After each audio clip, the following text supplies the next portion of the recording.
రామనాయుడు గురించి మాట్లాడే స్థాయి మీకు ఏడదే? మంత్రి మా మంత్రులు ఒకసారి చూసి ఎట్టుంటారు?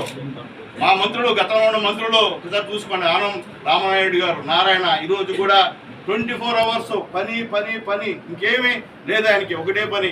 రాజధాని కట్టాలా, ఎట్ట కట్టాలా, ఏ విధంగా కట్టాలా. గతంలో మా చంద్రమోహన్ ఉన్నారు, ఏ విధంగా ఉన్నారు? మొత్తం టోటల్ రాష్ట్రంలో ఉన్నటువంటి సబ్జెక్ట్ అంతా మాట్లాడే కెపాసిటీగా ఉన్నటువంటి నాయకుడు మా చంద్రమోహన్ అన్న. మా చంద్రమోహన్ గురించి మీరు వ్యక్తిగతంగా మాట్లాడితే ఎంతవరకు న్యాయం? ప్రజలు క్షమించడం అనుకున్నారేమో. ఎందుకు మేము ఓడించారు మొన్న? ఎన్ని చూసినా ప్రజలు అనుకుంటారేమో మాడేసి నికిలికిలు నవ్వులు అవ్వడం, ఏదేదో మాట్లాడడం, ఇది మంచి పద్ధతి కాదు. మాకు కూడా మా నాయకులు అనుమతిస్తే ఇంకా కూడా ఎక్కువ మాట్లాడతాం. మేము కూడా, మాకు కూడా వచ్చి బూతులు వచ్చు. మేము అంత మంచివాళ్ళేం కాదు. మా నాయకులు మమ్మల్ని అంతా కట్టడి చేస్తారు కాబట్టి ఈ విధంగా ఏమవుతాయి, వాళ్ళకి ఏమైంది, మాకేమవుద్ది, మేము రెడీ దేనికైనా కానీ.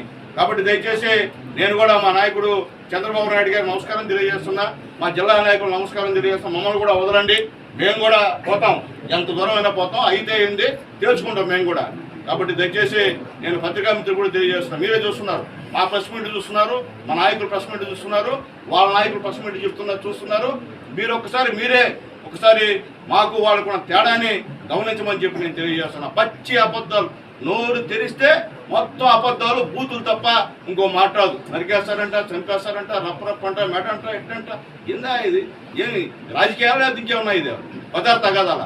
కాబట్టి రాజకీయాలకి విలువ లేకుండా చేసినటువంటి గవర్నమెంట్ వైఎస్ఆర్సీపీ గవర్నమెంట్ అని చెప్పి తెలియజేస్తూ, నిజంగా రాజకీయ నాయకుడు అంటే ఇంతకుముందు చాలా గౌరవం ఉండేవాళ్ళు ప్రజలు. ఈరోజు వాళ్ళ దయ వల్ల రాజకీయ నాయకులు అంటే గౌరవం పోయి వాళ్ళు వేరే విధంగా అనుకునేటువంటి పరిస్థితికి ఈరోజు వచ్చారని చెప్పి నేను తెలియజేస్తూ, ఈరోజు ఈ గోష్ఠ మా అందరి ఇళ్లలో గోష్ఠ, మీ అందరి ఇళ్లలో గోష్ఠ, సంక్రాంతి పండుగ కూడా చేసుకోకుండా ఇక్కడికి వచ్చి వాళ్ళ జీవాన్ని గడిస్తా ఈ ప్రెస్ మీట్ పెట్టే పరిస్థితికి తెలియదలిచినటువంటి వైఎస్ఆర్సీపీ నాయకులు మళ్ళీ తెలియజేస్తున్నా. ఇలాంటి పనులు చేద్దామని వీళ్ళు మాత్రం ప్రశాంతంగా పండుగలు చేసుకున్నాం. మేము మాత్రం ఇటు కూర్చొని ప్రెస్ మీట్లో మీరు కూడా మా కోసం మీరు కూడా ఇబ్బంది పడే పరిస్థితి, మా అందరి గోష్ఠ తగలుతుంది. మళ్ళీ కూడా గవర్నమెంట్ అదని చెప్పి తెలియజేస్తూ సెలవు తీసుకుంటాం.